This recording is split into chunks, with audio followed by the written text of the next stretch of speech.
Shalom saudaraku, selamat berjumpa lagi dalam renungan pengharapan baru dari channel Terang Jalanku.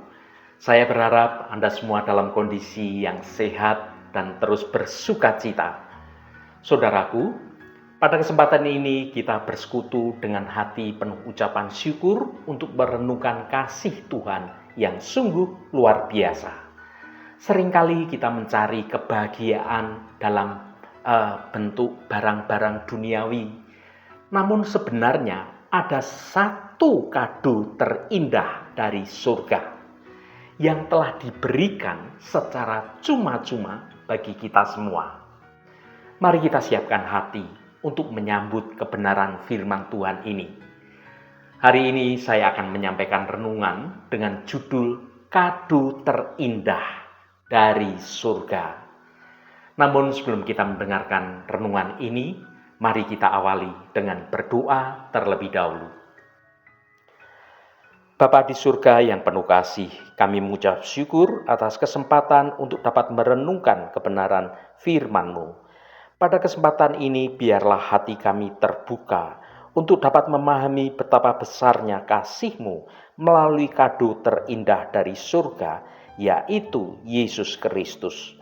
Roh Kudus, tuntunlah pikiran kami agar kami dapat menyadari bahwa anugerah keselamatan Engkau jauh lebih berharga dari apapun di dunia ini.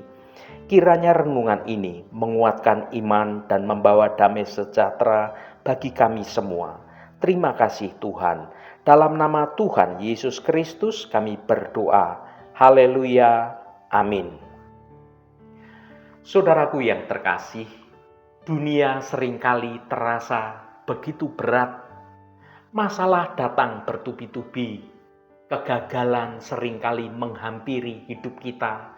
Dan rasa lelah terkadang membawa kita pada suatu titik keputusasaan. Di tengah kegelapan tersebut, kita semua membutuhkan secercah cahaya untuk kita kembali melangkah dengan penuh semangat. Melalui renungan ini kita diajak untuk dapat melihat kembali satu pemberian yang paling berharga yang pernah diterima umat manusia, yaitu Yesus Kristus. Mengapa Yesus disebut sebagai anugerah terbesar? Jawabannya bukan terletak pada apa yang kita miliki, melainkan pada apa yang telah Dia berikan, yaitu harapan, pengampunan, dan juga penyertaan yang sempurna. Yesus hadir bukan hanya sebagai penolong, tetapi sebagai bukti nyata bahwa kita tidak pernah sendirian dalam menghadapi badai kehidupan ini. Besar harapan saya agar setiap renungan di dalam channel ini adalah renungan yang dapat memulihkan hati yang terluka dan menguatkan iman yang mulai goyah. Mari kita siapkan hati kita dan temukanlah suatu pengharapan yang baru, dan kiranya damai sejahtera Tuhan senantiasa menyertai setiap langkah kita dalam menjalani kehidupan ini. Mari kita baca firman Tuhan pada Yohanes pasal 3 ayat 16. Karena begitu besar kasih Allah akan dunia ini, sehingga Ia telah mengaruniakan anaknya yang tunggal, supaya setiap orang yang percaya kepadanya tidak binasa, melainkan beroleh hidup yang kekal. Saudaraku, pernahkah Anda menerima sebuah kado yang benar-benar mengubah hidup Anda? Mungkin itu sebuah surat yang mengharukan, atau dukungan finansial di saat Anda sedang kritis secara ekonomi, atau kehadiran seseorang tepat saat Anda sedang merasa sendirian. Kita semua tentu menyukai yang namanya kado. Namun ada satu kado yang melampaui segala jenis pemberian dunia ini, yaitu sebuah kado yang tidak dibungkus dengan kertas warna-warni, melainkan dengan kasih sayang yang sungguh tidak terbatas. Saudaraku, kado itu adalah pribadi Yesus Kristus. Berdasarkan ayat yang sangat fenomenal, yaitu Yohanes pasal 3 ayat 16. Mari kita baca sekali lagi. Karena begitu besar kasih Allah akan dunia ini, sehingga ia telah mengaruniakan anaknya yang tunggal, supaya setiap orang yang percaya kepadanya tidak binasa, melainkan beroleh hidup yang kekal. Mari kita renungkan mengapa Yesus adalah anugerah terbesar dan bagaimana kado ini memberikan suatu harapan di tengah keputusasaan yang mungkin sedang dialami oleh beberapa orang. Yang pertama, motivasi pemberian, yaitu kasih yang tanpa syarat. Dunia seringkali memberi berdasarkan kualitas si penerima. Kita memberi kado kepada mereka yang baik kepada kita, atau mereka yang kita anggap layak untuk menerima kado tersebut. Namun, Allah tidak menunggu dunia ini menjadi baik atau menjadi suci, baru kemudian Allah memberi. Frasa yang berkata, begitu besar kasih Allah akan dunia ini, menunjukkan sebuah inisiatif yang luar biasa yang datangnya dari Allah. Allah melihat kekacauan hidup umat manusia dunia ini, kegagalan yang kita alami, pemberontakan yang kita lakukan, namun Allah itu tetap memilih untuk mengasihi kita.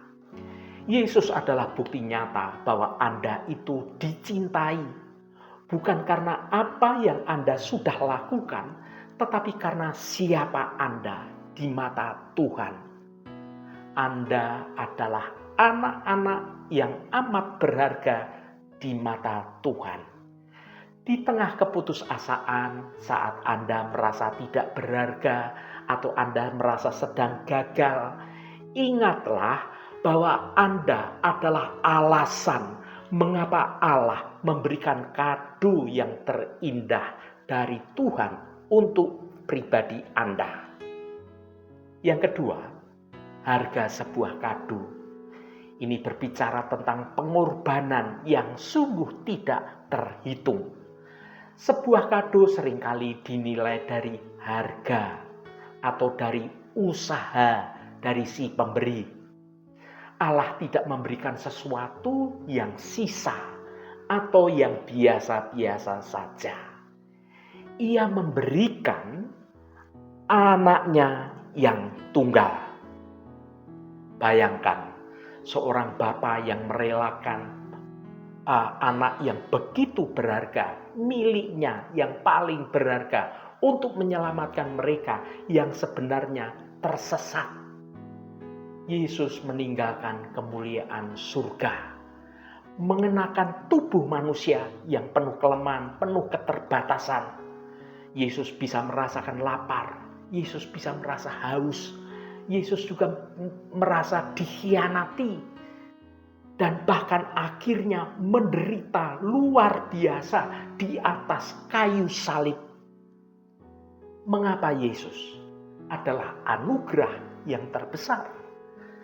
Karena Yesus adalah Tuhan yang turun tangan secara langsung, intervensi secara langsung pada hidup manusia di dunia ini. Tuhan tidak hanya melihat penderitaan kita dari surga yang jauh di sana. Ia masuk dalam setiap penderitaan manusia. Itu menarik kita untuk dapat keluar dari belenggu dosa, dari penderitaan dosa. Inilah anugerah, inilah grace, yaitu Allah memberikan apa yang sebenarnya sungguh tidak layak untuk kita terima dengan membayar harga yang sesungguhnya tidak sanggup untuk kita membayarnya. Yang ketiga, Solusi atas keputusasaan ini berbicara dari binasa menjadi hidup. Frasa yang berkata, supaya setiap orang yang percaya kepadanya tidak binasa, melainkan beroleh hidup yang kekal. Keputusasaan seringkali muncul ketika kita merasa tidak ada jalan keluar, seolah-olah jalan kita sedang buntu, atau ketika kita merasa bahwa hidup kita sedang dalam kehancuran, binasa. Kata binasa dalam Yohanes pasal 3 ayat 16 itu tidak hanya berbicara tentang kematian fisik, tetapi juga tentang keterpisahan yang kekal dari sumber kehidupan, yaitu Allah kita. Yesus datang sebagai jawaban atas kondisi binasa tersebut. Saat kita merasa hancur karena dosa, Ia membawa pengampunan.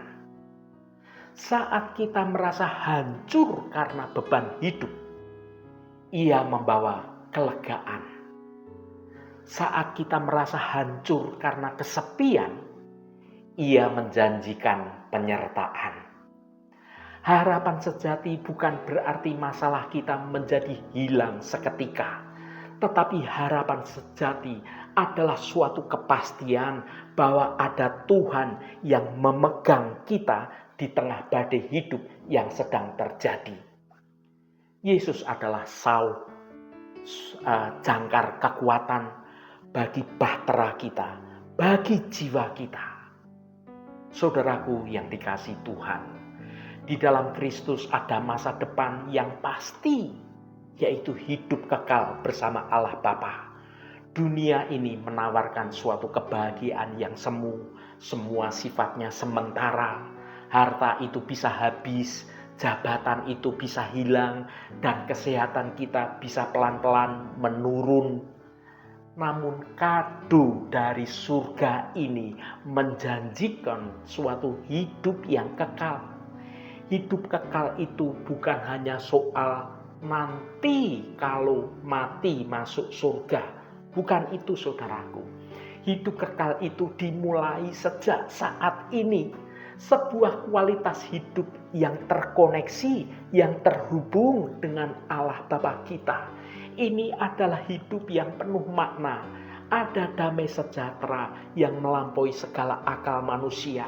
Ada kekuatan yang baru setiap hari sehingga kita ini dimampukan menghadapi tantangan hidup yang tidak mudah.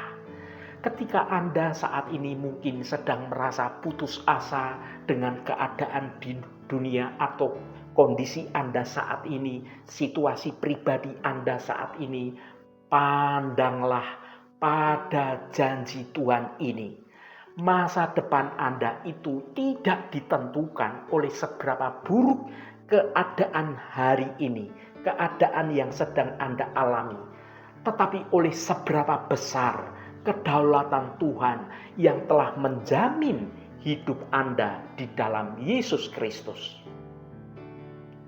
Saudaraku, bagaimana cara menerima kado ini? Frasa yang berkata, supaya setiap orang yang percaya kepadanya. Sebuah kado sehebat apapun itu tidak akan berguna jika tidak dibuka dan diterima. Yohanes pasal 3 ayat 16 memberikan kuncinya, yaitu percaya kepadanya. Percaya bukan sekedar tahu secara intelektual bahwa Yesus itu ada. Percaya itu berarti kita berserah sepenuhnya, kita mau mengandalkan sepenuhnya pada Yesus Kristus. Seperti seorang anak yang kemudian anak itu menjatuhkan diri dalam pelukan ayahnya. Karena anak itu berani menjatuhkan diri karena dia yakin bahwa dia akan ditangkap dengan aman, dengan penuh kasih sayang oleh tangan yang penuh kemenangan. Begitulah kita menyerahkan hidup kita kepada Yesus Kristus. Jika hari ini Anda itu sedang merasa lelah secara batin, Anda kehilangan arah tujuan hidup Anda, atau Anda merasa seolah-olah kehidupan Anda itu sedang berjalan dalam keruntuhan, ingatlah bahwa kado terindah itu masih tersedia untuk Anda. Anda tidak perlu berjuang sendirian. Kesimpulan, Yesus adalah anugerah terbesar karena melalui Yesus hubungan kita yang rusak dengan Allah akan dipulihkan. Ia adalah cahaya di ujung terowongan yang gelap dan kepastian di tengah ketidakpastian dunia. Jangan biarkan keputusasaan mengaburkan pandangan Anda dari kasih Allah yang begitu besar. Saudaraku yang diberkati Tuhan, terimalah Yesus setiap hari di dalam hati Anda dan biarkan harapan yang dari Bapa itu mengubah cara pandang hidup Anda. Haleluya, Tuhan memberkati kita semua. Mari kita tutup renungan ini dengan berdoa. Bapa Surgawi yang penuh kasih, kami bersyukur atas kasih-Mu yang begitu luar biasa, seperti yang tertulis dalam Yohanes pasal 3 ayat 16. Di tengah dunia yang seringkali terasa begitu menyesakkan dan penuh keputusasaan, Engkau memberikan kado terindah dari surga, yaitu Putra-Mu yang tunggal, Yesus Kristus. Terima kasih karena Yesus adalah anugerah terbesar bagi hidup kami. Melalui Dia ada harapan yang tidak pernah padam, ada pengampunan dosa, dan ada janji hidup kekal yang memberikan kami suatu kekuatan untuk bangkit kembali. Saat kami merasa lemah dan kehilangan arah, ingatkanlah kami bahwa kami begitu berharga di mata Engkau, sehingga Engkau rela mengaruniakan yang terbaik bagi kami. Ya Tuhan Allah kami, biarlah damai sejahtera-Mu memenuhi hati kami, agar kami tidak lagi binasa dalam kesedihan, melainkan hidup penuh dengan sukacita di dalam terang kasih Engkau. Saudaraku, bukalah hatimu dan tengadahkan tanganmu. Terimalah berkat Tuhan. Tuhan memberkati engkau dan melindungi engkau. Tuhan menyinari engkau dengan wajah-Nya dan memberikan kasih karunia. Tuhan menghadapkan wajah-Nya kepadamu dan memberikan damai sejahtera. Berkat anugerah dari Bapa Surgawi, cinta kasih karunia dari Tuhan Yesus Kristus, dalam persekutuan dan penghiburan Roh Kudus, menyertai kita semua sekarang ini dan sampai selama-lamanya. Dalam berkat Tuhan Yesus Kristus, haleluya. Amin. Puji Tuhan, saudaraku semua, biarlah melalui renungan pengharapan baru dari channel Terang Jalanku ini dapat membangun kehidupan kita semua semakin bertumbuh dalam kebenaran Tuhan. Saudaraku, saya sangat senang sekali dan berterima kasih jika Anda berkenan memberikan komentar pada konten video ini dan bagikan renungan ini pada teman dan sahabat Anda, agar mereka diberkati melalui video yang Anda bagikan. Terima kasih saudaraku, sampai bertemu kembali. Shalom, Tuhan memberkati.